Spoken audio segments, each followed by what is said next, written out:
And the last and third point I want to share before I conclude is that we will only become a respectful and dignified nation once again is if we live by the principles and code of conduct of our religion.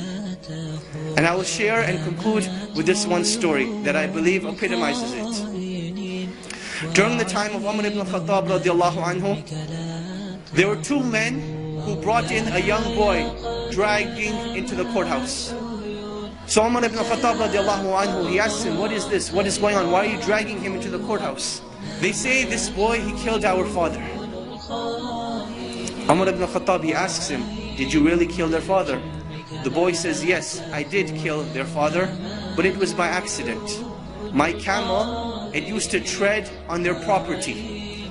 So one day, their father took a rock and hit the camel in the eye. And I saw the camel suffering, and it made me furious and aggravated. So I took a rock and I threw it at the father. It hit him in the head and he died. So Umar ibn Khattab radiallahu anhu, he asks the two brothers, will you forgive this young boy for this accident? They say, no, we want qisas, we want retribution. So Umar ibn Khattab radiallahu anhu, he asked the young boy, do you have any last words, any last wishes, any last requests? And the young boy says, yes. My father passed away and I have a younger brother. And my father left some money behind for my younger brother.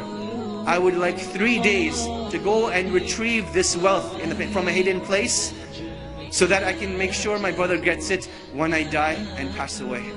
So Umar ibn Khattab, he thinks this boy is making up the story. He's like, boy, what are you talking about? What wealth, what father, what young brother? The young boy, he says, trust me. Umar ibn Khattab, he says, okay, I will trust you, but find a guarantor for you. Someone who will guarantee that you will come back.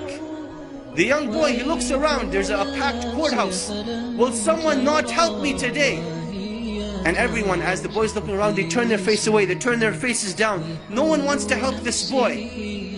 Then from the back of the courthouse, a hand raises up. Whose hand is it? Abu Dhar al-Ghifari radiallahu anhu, the noble and illustrious companion who gave da'wah to so many of the tribes. He says, I will be the guarantor of this boy. Now understand what it means to be the guarantor.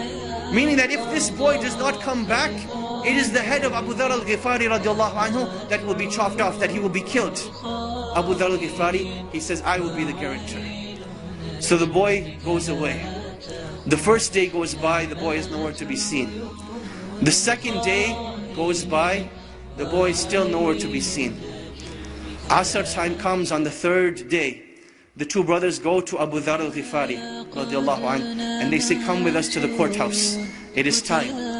Abu Dhar al-Ghifari radiallahu anhu says, I will come to the courthouse, but the day does not end until Maghrib. So now Abu Dhar al-Ghifari is walking through Medina with these two brothers. They're going to the courthouse. And the people of Medina are following behind them, all getting to the courthouse to see what is going to happen. It is now the talk of the town. You can imagine, minutes are going by, the courthouse is filling up, the anxiety is building up. Will Abu Dhar al-Ghifari have his life sacrificed for the mistake of a boy? And literally minutes before the adhan of Salatul Maghrib, the boy rushes in. People are now shouting, they're happy, they're wondering what's going to happen, will everyone be forgiven, will everyone be happy, what's going to happen? So the boy comes in, the adhan for Maghrib hasn't gone. Umar ibn Khattab radiallahu anhu, he asks the boy, oh boy, why did you come back? I did not send a spy behind you, I did not send anyone to follow you. What made you come back? He said that I did not want anyone to say that a Muslim gave his word and did not fulfill it. So I came back. Umar ibn Khattab, he turns to Abu Dhar and he says, oh Abu Dhar, what made you want to be the guarantor of this boy? He says, I saw a Muslim in need and I did not want anyone to ever say that a Muslim was in need and no one was there to help him. So I raised my hand to be his guarantor. The two brothers, they say, when we have people like this, how can a Muslim ask for forgiveness and no one be there to forgive him? So they forgave the boy, and the boy was forgiven. This was the legacy of Islam. This was the code of conduct. This is why during the Khilaf of Umar ibn Khattab, they were able to reach the border of China all the way to the south of France. Because they had strong relationships with Allah. They did things with ihsan, and they lived with the code of conduct of Islam. And this is when Allah subhanahu wa ta'ala will restore the izzah of this nation and will make us once again proud of the great legacies that have been left behind, in hopes that one day we will be called a great legacy.